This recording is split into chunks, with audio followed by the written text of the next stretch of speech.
Jawa Barat. Negeri Tatar Sunda terhubung antara pesisir utara dan selatan, di mana gunung, rimba, lautan, dan pemandangan terletak selaras dalam harmoni.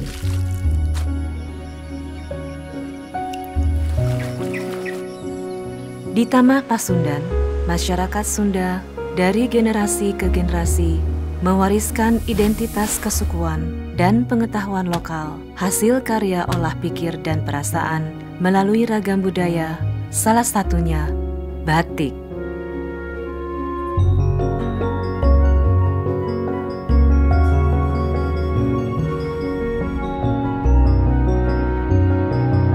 Di antara banyak tempat di Jawa Barat, batik paling awal berkembang di 5 wilayah yang dikenal sebagai kawasan pembatikan lama: Garut, Tasikmalaya, Ciamis, Indramayu, dan Cirebon.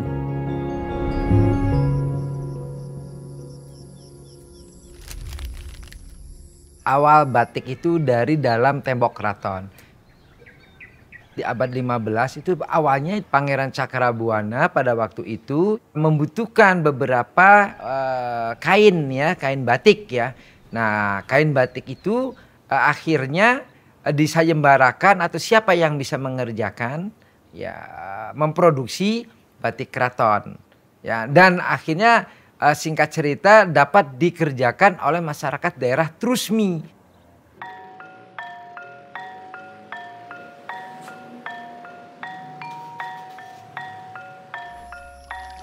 Jadi Sunan Gunung Jati punya pengikut namanya Ki Buyut Trusmi ya.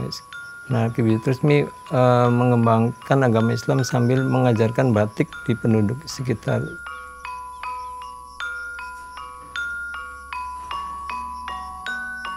Jadi di Cirebon tuh ada 2 motif ya Mbak. Ada motif keratonan sama motif pesisiran.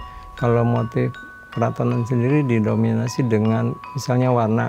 Itu warna cenderung ke hitam, coklat, yang nuansa gelap dengan ornamen motif yang ada di lingkup keraton ya. Seperti misalnya ada kereta paksi, ada patung-patung, ada taman-taman.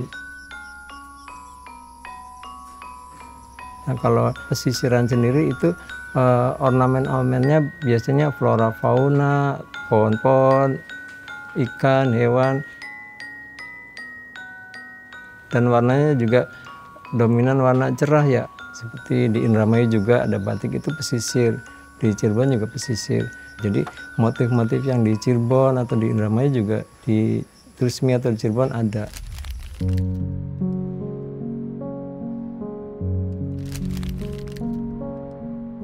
Sejarah batik Ciwaringin ada 2 versi. Jadi katanya dulu ada warga Ciwaringin yang belajar ilmu agama di Lasem. Sambil belajar ilmu agama dia belajar membatik. Setelah pulang dia mengembangkan batik di Ciwaringin. Ada versi lain yang mengatakan batik Ciwaringin itu dari Trusmi Cirebon. Jadi ada kiai dari pesantren Babakan yang istrinya orang Trusmi Cirebon mengajarkan warga Ciwaringin untuk belajar membatik. Dulu kita terkenalnya dengan batik Kebon Gedang. Jadi dulu kakek buyut saya itu udah mencanting membatik, dijualnya langsung ke pasar-pasar tradisional, ke Indramayu, ke pondok-pondok pesantren. Pewarna alam dari Ciwaringin kita menggunakan beberapa daun-daunan dan kayu-kayuan. Ada daun indigo vera yang kita fermentasi selama 1 malam, dan ada kulit kayu mahoni dan kayu mangga.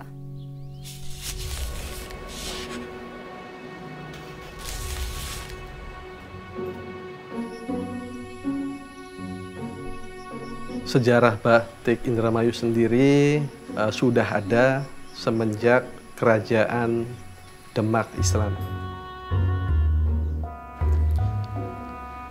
Jadi sebenarnya kalau dari sejarah itu antara Lasem dan Indramayu satu keterkaitan. Karena adanya perdagangan hilir mudik, pedagang dari Lasem ke Indramayu, dari Indramayu ke Lasem. Dari motif batik Indramayu sendiri ada sekitar 200 motif batik Indramayu.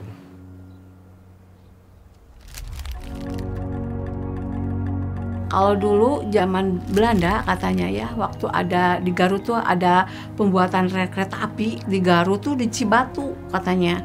Nah, batik Garutan itu mulai dari sana katanya waktu dulu zaman Belanda tuh. Itu tahun 40-an. Dulu kan nggak diketahui. Jadi Garutan tuh dulu mah nenek kalau buat tuh yang pesan tetangga gitu, itu juga orang-orang yang mampu gitu.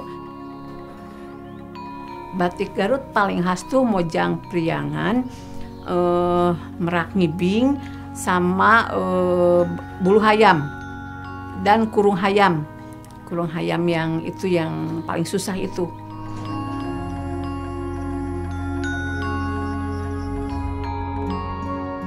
Banyak versi yang mengatakan asal-usul dari batik Tasikmalaya. Diyakini bahwa adanya batik Tasikmalaya ini adalah pengaruh dari Kerajaan Mataram. Jadi motif di daerah Tasikmalaya, khususnya di Kabupaten Tasikmalaya, ada sebuah daerah yang dinamakan Sukapura, Sukaraja. Maestro batiknya adalah Pak Enu, memiliki teknik pembatikan yang menggunakan warna sogan. Dan ini memang terpengaruh dari Pekalongan, tetapi ciri khasnya adalah menggunakan kulit manggis untuk menghasilkan warna sogan tersebut. Ada beberapa motif khasnya, yaitu motif gambil saketi, turi oncom, motif papangkah, namun tetap dengan menggunakan pewarnaan sogan. Namun, setelah jalan menanjak, kita akan bertemu dengan jalan menurun. Dan yang pasang pasti berjumpa surut. Masa lesunya ya Mbak ya. Ya itu sebelum pengakuan dari UNESCO bahwa batik warisan budaya dunia itu mungkin masa-masa lesunya. Ibaratnya kan ketahuan timpangnya Mbak.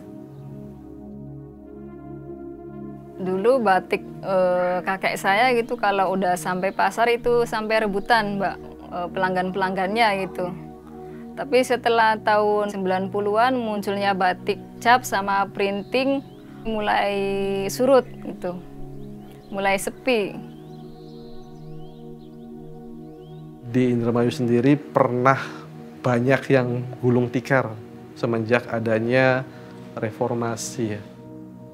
Barang-barang semuanya kan dari impor, sehingga ada yang istirahat dulu, ada yang masih bertahan dengan kondisi yang ada tersebut. Sampai pegawai juga dihentikan dulu. Karena penduduknya banyak, beberapa pengusaha perusahaan-perusahaan besar itu mendirikan usaha-usahanya di Jawa Barat yang bergerak di bidang yang bukan kaitannya dengan industri tekstil. Contohnya pabrik pembuatan furniture, otomotif. Nah itu mempengaruhi pindah bekerja di industri-industri tersebut, termasuk di industri rotan dan segala macam. Salah satu kesulitan dari regenerasi perajin adalah melihat bahwa tidak ada kekuatan finansial yang bisa mereka andalkan dari melanjutkan budaya tersebut.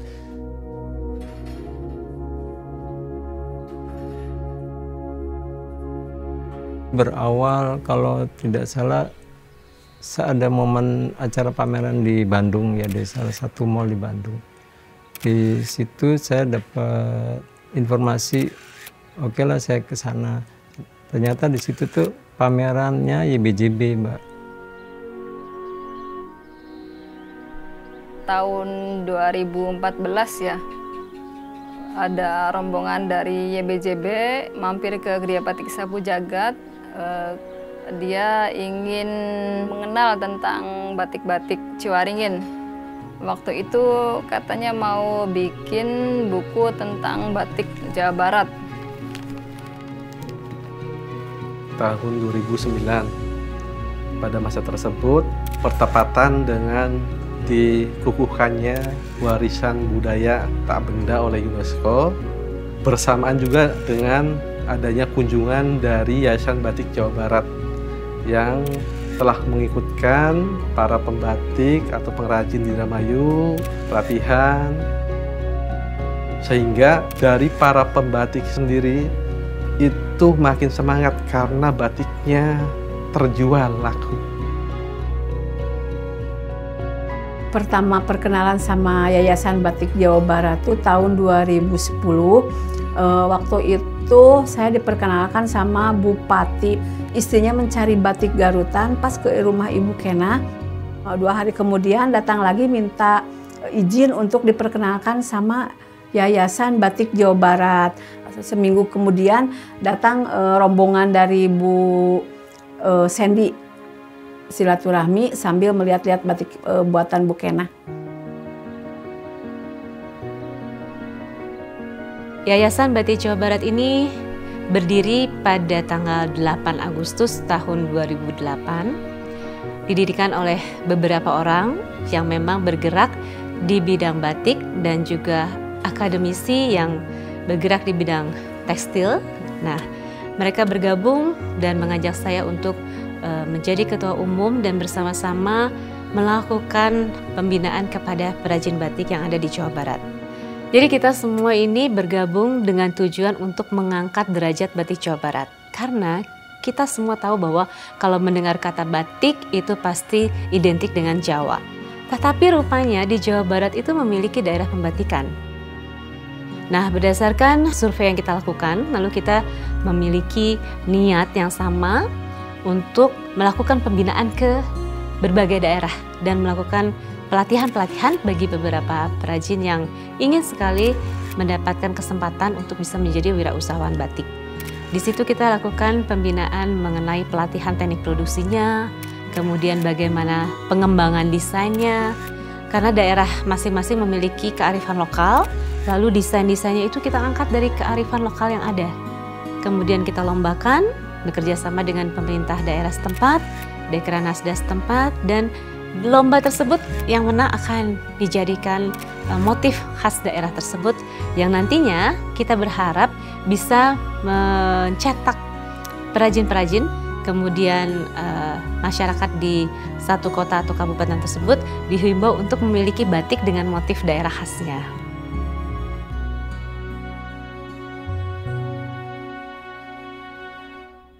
Secara pribadi ya, batik itu pengaruhnya banyak, dari segi pemasaran, segi pembinaan, kreasi motif-motifnya,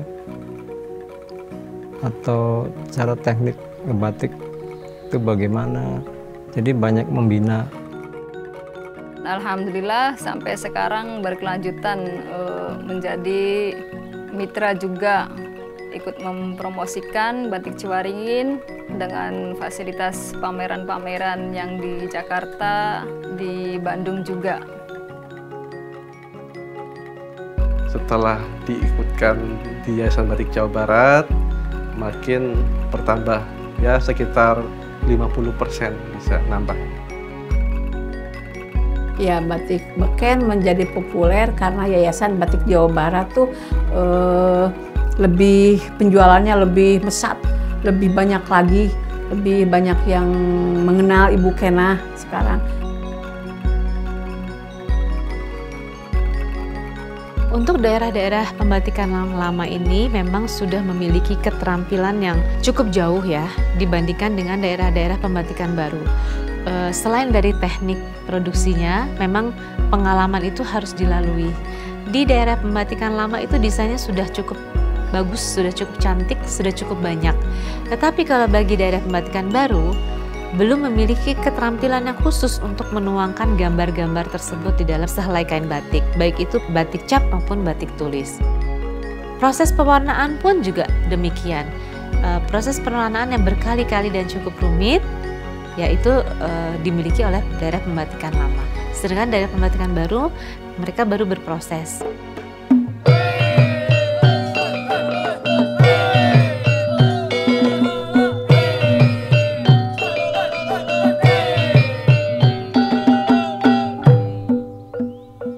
Sukabumi adalah salah satu dari puluhan kawasan pembatikan yang baru lahir di Jawa Barat.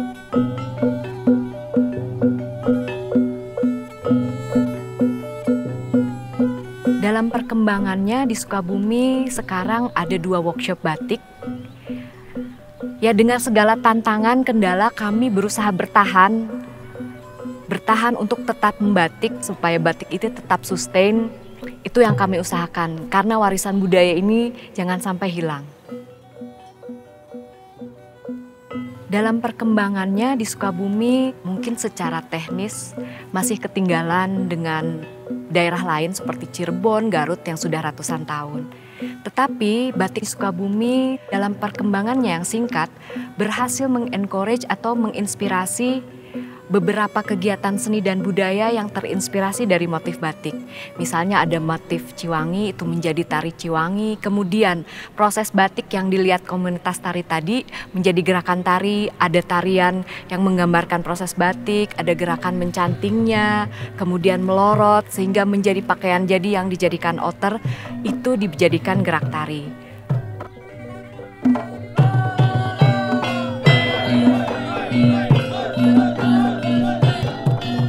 Tantangan membatik di Sukabumi, 1, masyarakat di sini belum tahu proses membatik. Jadi mereka taunya batik adalah motif. Itu menjadikan suatu tantangan untuk mensosialisasi proses membatik ini agar tahu. Kemudian kedua, tantangannya adalah melatih atau merekrut warga-warga lokal untuk bergabung membatik bersama.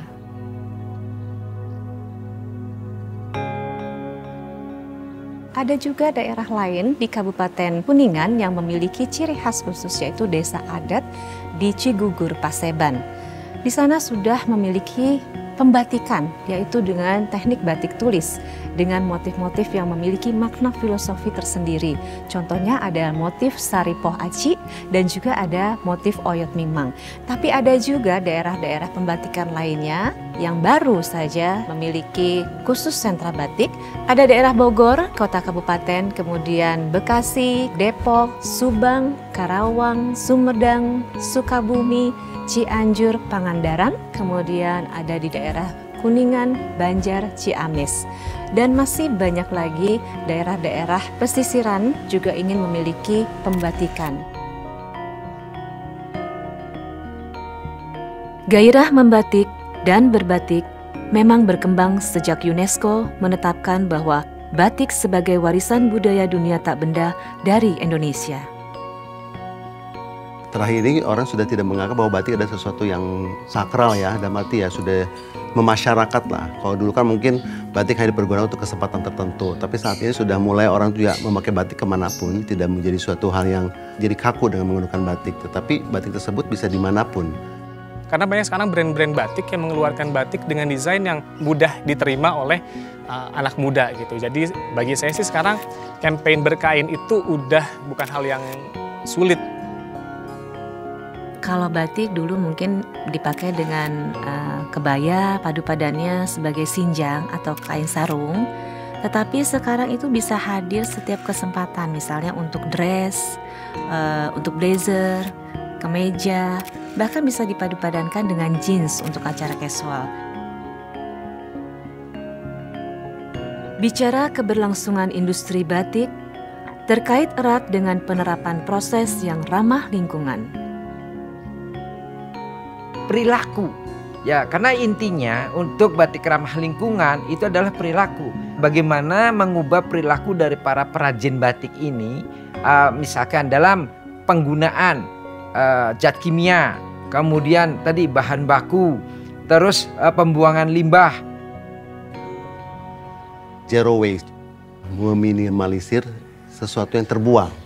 Saya mulai dengan Yayasan Batik Jawa Barat ini memperkenalkan zero waste tersebut dengan tidak menggunting bahan ataupun wastra yang sudah jadi, kemudian juga bisa dipergunakan secara ready to wear. Berusaha untuk bisa orang akan menghargai motif batik tersebut kan sudah dibuat khusus. Mudah-mudahan batik Ciwaringin bisa regenerasi ya. Anak-anak mudanya bisa melestarikan tentunya dengan belajar membatik, belajar mencanting. ya dari segi harga mungkin bisa naik lebih mahal lagi lah Mbak.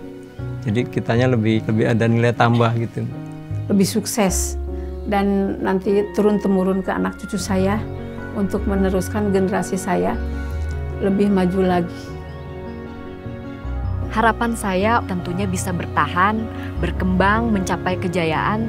Tentunya tidak lepas dari dukungan masyarakat, terutama Yayasan Batik Jawa Barat, agar mau membina kami untuk lebih berkembang, sehingga Kota Sukabumi dan Kabupaten Sukabumi bisa menjadi daerah sentra batik yang baru.